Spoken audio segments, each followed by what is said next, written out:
用中筋面粉做面包也很简单好吃。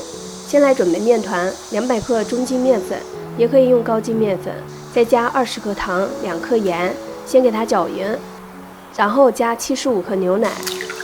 另外准备1个鸡蛋，大概60克左右，搅散之后倒进面粉里，记得留一点蛋液用来刷面包用。然后加2克酵母，搅成面絮。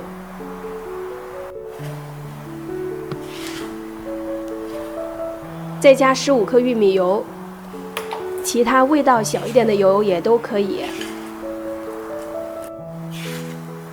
把油揉进面团里面，再下手揉到没有干面粉就行，大概1-2分钟就可以了。这也是这款面包很简单的地方，不需要很费劲的去揉面，也不需要手套磨。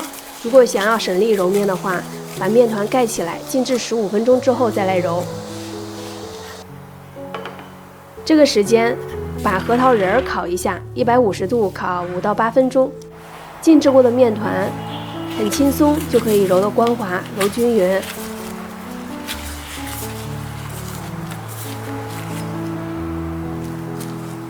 密封起来，发酵至2杯大。取出发酵好的面团，先按压排气，排出大气泡。分成2份，用排气擀面杖擀薄，放上核桃，其实用其他的坚果也都可以。另外像葡萄干、红枣、蔓越莓干这些果干也都可以加进来，再像这样卷起来。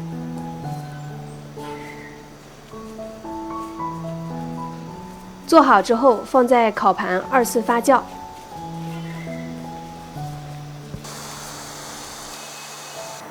发酵到体积明显变大，然后刷上蛋液，这样面包上色会更加好看。表面再割开几道。准备的时间就可以提前预热烤箱了，175度放在烤箱的中层烤20到25分钟就可以了。这是一款非常简单的面包做法。如果喜欢我的视频，记得订阅关注我。我是香香，下期美食更精彩，我们下期再见。